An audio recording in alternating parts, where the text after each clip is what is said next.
lugares que atraen de una forma especial. Lugares que una vez visitados dejan por ahí dentro un rescoldo en el inconsciente que nos incita a volver. Puede que sea por su ambiente, por el sonido que los envuelve, o tal vez porque siempre queda algo por descubrir de esos lugares. Palenque es uno de ellos. Allí, entre las viejas piedras cercadas por la selva, la luz es otra y es otro el aroma. No resulta difícil sentir la misma emoción que hace 1500 años sentían los sacerdotes astrónomos cuando, cada atardecer, contemplaban desde lo alto de la torre cómo el sol era devorado por el monstruo de la tierra.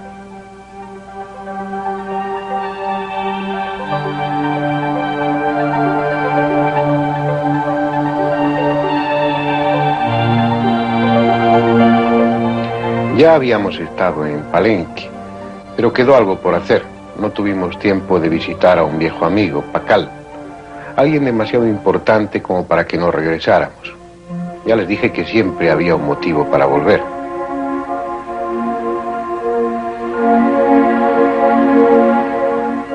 Tal vez sea esta la construcción más importante de Palenque, una pirámide de gradas llamada el Templo de las Inscripciones. Es un nombre adecuado, porque a los dos lados de la entrada central de la segunda sala del templo, en la pared del fondo, hay 620 inscripciones o glifos que están esculpidos en la piedra. Únicamente en Copán existen unas inscripciones agrupadas más extensas.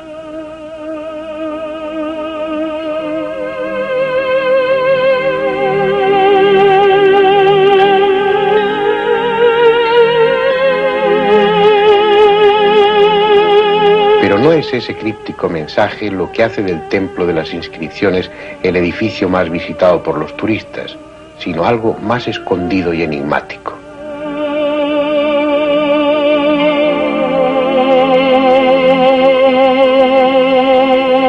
Un día del año 1949, Alberto Ruz, director entonces de las excavaciones en este yacimiento arqueológico, descubrió aquí, en el suelo del vestíbulo, que una de las losas tenía 12 manchas circulares dispuestas simétricamente. Dedujo que podía tratarse de tacos de piedra que tapaban orificios practicados en la losa. Y así era, lo que llevaba a otra deducción. Probablemente esos agujeros habían servido para pasar por ellos sogas con las que levantar la losa. Y eso era tanto como decir que bajo esa losa había otra sala o un pasadizo descendente. Los tacos de piedra fueron retirados con cuidado y la losa levantada. Y allí, confirmando las esperanzas del arqueólogo, unos escalones señalaban un camino hacia la profundidad de la pirámide. La escalera estaba tapada por escombro y Alberto Ruz no terminó de despejarla hasta un par de años después. Cada escalón que iba quedando al descubierto significaba un paso más en dirección al hallazgo de algo que cada vez se intuía más importante. Por fin, en mayo de 1952, pudieron caminar por un corto corredor que terminaba en un muro de piedra. Despejado ese obstáculo, penetraron en una cámara que a la luz de las linternas mostró un aspecto bien distinto al que ahora tiene. Del techo colgaban estalactitas producidas por siglos de filtraciones y en el suelo yacían 6 esqueletos teñidos de color rojo, los restos de 6 adolescentes sacrificados, 5 varones y una hembra, que por su deformación craneana y las incrustaciones en los dientes habían pertenecido a la nobleza maya. ¿Por qué ese sacrificio? Tal vez la respuesta estaba tras una losa vertical de forma triangular que había en una pared al fondo de la cámara. Era preciso apartarla, y el 15 de junio de 1952, Alberto Ruz consiguió desplazarla y entrar en otra cámara, y al mismo tiempo en la historia de la arqueología.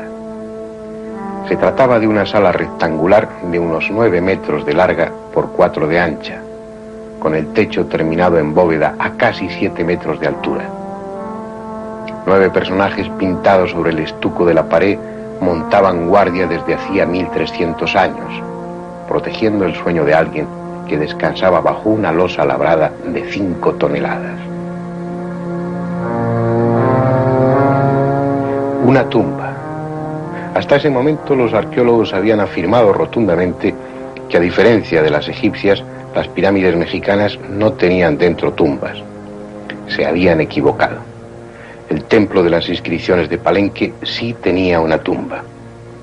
Y la pesada losa que la cubría parecía ofrecer en sus bajorrelieves un retrato del personaje que estaba debajo. Un hombre en insólita postura, rodeado de extraños y abigarrados símbolos. Un hombre que, curiosamente, daba la impresión de estar pilotando una pequeña nave, un vehículo que recuerda a los cohetes espaciales. Parece una idea absurda, y tal vez lo sea, pero son varios los detalles que contribuyen a esa impresión, además de su postura. Las manos parecen estar manejando delicadamente unos controles. La cabeza descansa en un soporte, como corresponde a alguien que ha de sufrir grandes aceleraciones. Las piernas y los pies tienen una actitud dinámica, como si participaran en el control de la nave. El rostro está decididamente orientado a lo que sería la proa del vehículo, con la mirada atenta. Incluso junto a su nariz hay algo que recuerda a un micrófono o un aparato para respirar. Delante del hombre no faltan lo que parecen piezas mecánicas idealizadas y tubos articulados. Incluso la proa misma de la supuesta nave está rematada por el quetzal, el ave solar, símbolo de lo cósmico. Además, tras el hipotético astronauta, formando parte de su asiento, un mascarón que algunos identifican con el mascarón solar, es decir, energía, fuerza, que por si fuera poco, parece dejar escapar un chorro de llamas como correspondería a un cohete.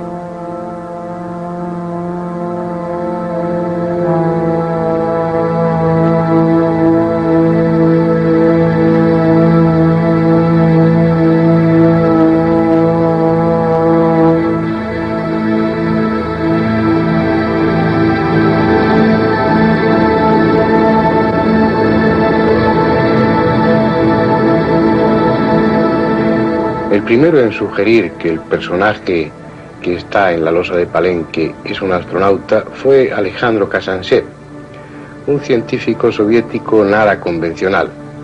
Fue también él quien sugirió que la explosión que se produjo en la taiga siberiana en 1908 no se debió a un meteorito, sino nada menos que a una nave extraterrestre que se estrelló. Y también fue él quien argumentó que lo que destruyó Sodoma y Gomorra fue una explosión atómica. Fantástica si se quiere, lo cierto es que tales hipótesis han encontrado una excelente acogida por parte del gran público. No niego la presencia de una avanzada tecnología en algún momento de nuestro pasado más o menos remoto, pero sí creo que, habiendo explicaciones menos fantásticas que justifiquen los hechos, se debe recurrir a ellas y dejar a los visitantes extraterrestres a un lado. Y eso es lo que sucede con el mal llamado astronauta de Palenque. Puede ser explicado desde una perspectiva bastante más razonable, recurriendo a ese lenguaje universal que las culturas antiguas conocían también, la simbología. Vamos a ello, si a ustedes les parece bien. Comencemos por el propio templo de las inscripciones. Está construido sobre una pirámide de 9 terrazas, lo que representa los 9 mundos infernales en la religión de los viejos mayas. El templo mismo tiene como característica esencial la de sus 5 puertas, lo que está simbolizando el mundo terrenal.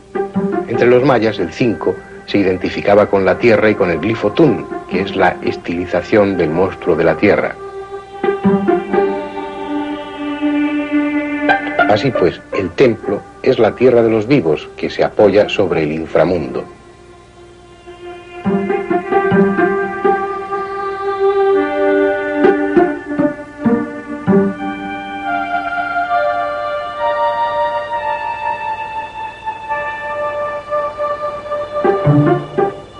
La crestería del templo, el peine, como se la llama en muchos textos y que aquí ya ha desaparecido, representa los cielos superiores. De esta manera, pirámide, templo y crestería no serían sino una representación del árbol de la vida según la concepción maya. La copa, que equivale a la crestería, estaría representando los cielos superiores. El tronco, que en este caso es el templo, sería el mundo terrenal de los vivos, y las raíces, representadas aquí por las 9 terrazas de la pirámide, serían el mundo infernal. El árbol está en función del camino que recorre el sol por el día en la bóveda celeste y el que recorre por la noche, tras ser tragado por el monstruo de la tierra en el horizonte. Muerte, descenso a los mundos inferiores y renacimiento para ascender a las regiones celestes. El mismo principio que está presente en cualquier otra religión, asociado, claro está, al sol, que muere cada atardecer para renacer cada madrugada. Pero sigamos con la interpretación simbólica. En la tumba había también algo llamativo. Estaba pintada de rojo. ¿Por qué? Porque los mayas identificaban al este, al lugar del nacimiento del sol, con el color rojo. La tumba no es un lugar de muerte, sino de espera hasta el momento de nacer a la vida espiritual y ascender a las regiones superiores como hace el sol. Ese nacer después de morir está expresado en la losa. Pacal, que tal es el nombre del rey enterrado, al menos según las inscripciones, está sentado, apoyado o surge de una figura que no es el mascarón del sol, sino el monstruo de la tierra que devora al sol cada atardecer. Yendo más allá en la interpretación, podemos fijarnos en este signo, que se parece al que empleamos para expresar el tanto por ciento y que entre los mayas era el símbolo de la muerte. Y esto otro es un caracol marino, símbolo de la fertilidad. Y entre ambos, lo que parece un brote vegetal, probablemente de maíz. En ese compendio de simbología que es la losa de Palenque, la tierra desempeña la misma función que en cualquier otra cosmogonía: acoger la muerte y generar la vida. En la muerte está la semilla de la vida, y en el hombre esa semilla que ha de fructificar es el espíritu, el alma, que después de permanecer dentro de la tierra nace a una nueva vida, igual que cualquier planta. Para los mayas, la planta que mejor se ajustaba a ese ciclo de muerte, tierra, nacimiento es el maíz, su principal alimento. Por eso el maíz aparece asociado con frecuencia al simbolismo muerte-resurrección. Luego lo veremos más claramente. Pero ahora sigamos con el supuesto astronauta y su supuesta nave. Parte fundamental en el bajorrelieve es esa estructura que Pacal tiene delante, o mejor dicho arriba, si se mira la losa como debe mirarse. Lo que para algunos es el motor del vehículo, no es en realidad otra cosa que el árbol de la vida de los mayas, la cruz maya. Una cruz que en Palenque aparece representada profusamente. Este es el templo llamado precisamente así, el Templo de la Cruz. En su santuario, flanqueada por dos figuras, está otra representación de la cruz similar a la de la losa.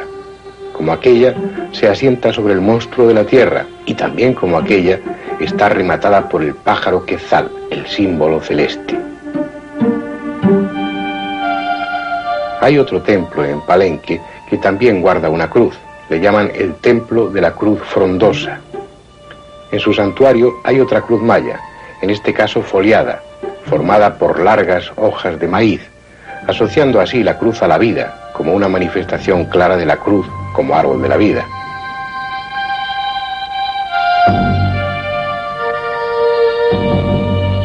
Y no deja de ser sorprendente que la cruz signifique lo mismo en todas las religiones y viejas culturas: muerte y resurrección. El árbol de la vida que hunde sus raíces en la muerte, en la tierra, y se abre a la vida espiritual. De otra manera, el puente entre el plano material y el plano espiritual.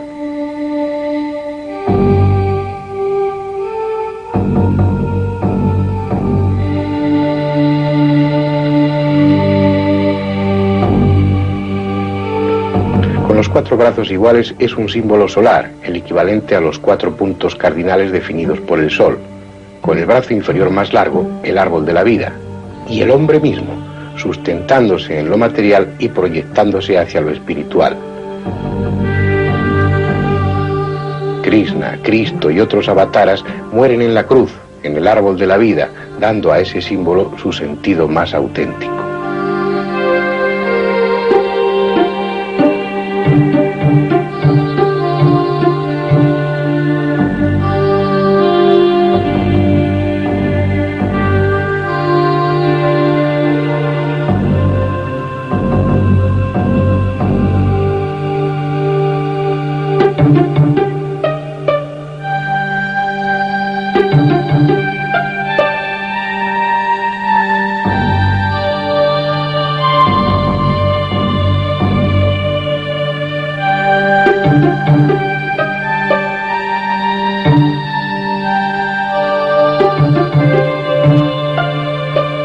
pues, la losa de Palenque está escrita con el más universal de los lenguajes, el simbolismo, y con un contenido trascendente, puesto que se trata de una tumba.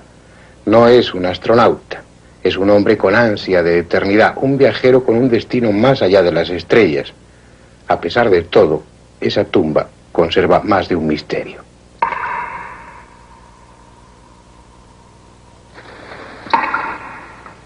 El principal de ellos es el personaje mismo que yacía bajo la losa, supuestamente un rey de Palenque llamado Pacal, palabra que en maya significa escudo. Cuando abrieron la tumba se encontraron un esqueleto en muy mal estado. En torno a su cráneo estaban los restos de una diadema de jade y unas ostentosas orejeras. Lo que había sido su rostro estaba cubierto por una máscara de jade ya deshecha con pupilas de obsidiana. Llevaba también un pectoral, collares de jade, un brazalete en cada muñeca y anillos de jade en cada dedo de las manos. Había además algunas pequeñas piezas de jade propias de un ajuar funerario. Todo parecía aparentemente normal. Sin embargo, había algunos detalles que no encajaban como debieran. Uno de ellos, la edad. Según las inscripciones, el personaje nació en el 603 y reinó del 615 al 683, es decir, murió a la edad de 80 años. En cambio, el estudio anatómico forense del esqueleto determinó que éste pertenecía a un hombre de 40 a 45 años.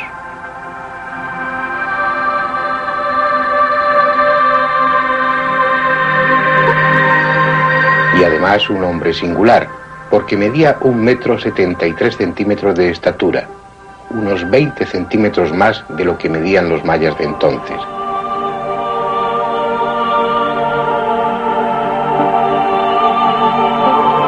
Su cráneo, destrozado por el paso del tiempo, no mostraba signos de deformación, no sufrió ese aplastamiento antero-posterior propio de la nobleza maya, tampoco tenía las deformaciones e incrustaciones dentarias a las que se sometían los personajes de la aristocracia.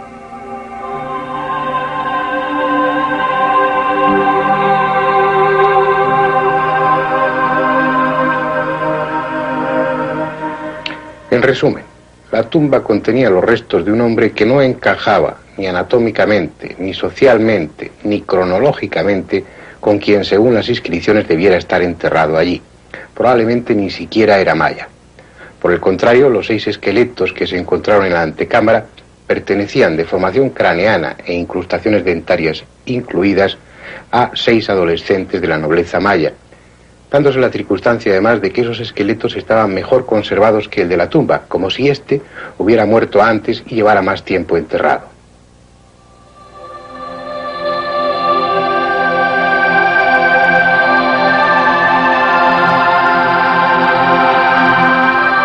Por el tamaño de la losa, mucho mayor que el del pasadizo descendente, y por otros detalles, es evidente que primero fue hecha la tumba y luego sobre ella se edificó la pirámide. No sería extraño que se tratase de los restos de un personaje enterrado mucho tiempo atrás, al que se rindió tributo tiempo después de estar muerto. ¿Quién era realmente? ¿Desde cuándo estaban sus restos enterrados en Palenque? ¿Por qué fue tan importante para los mayas un hombre que, según parece, no era de su propia raza ni usaba los atributos propios de la nobleza?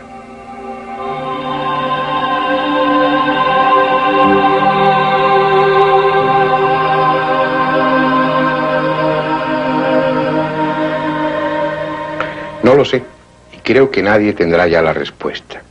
Tal vez uno de esos míticos dioses maestros del pasado, venidos nadie sabe de dónde, quizá de las estrellas, como aseguran algunos. ¿Quién sabe?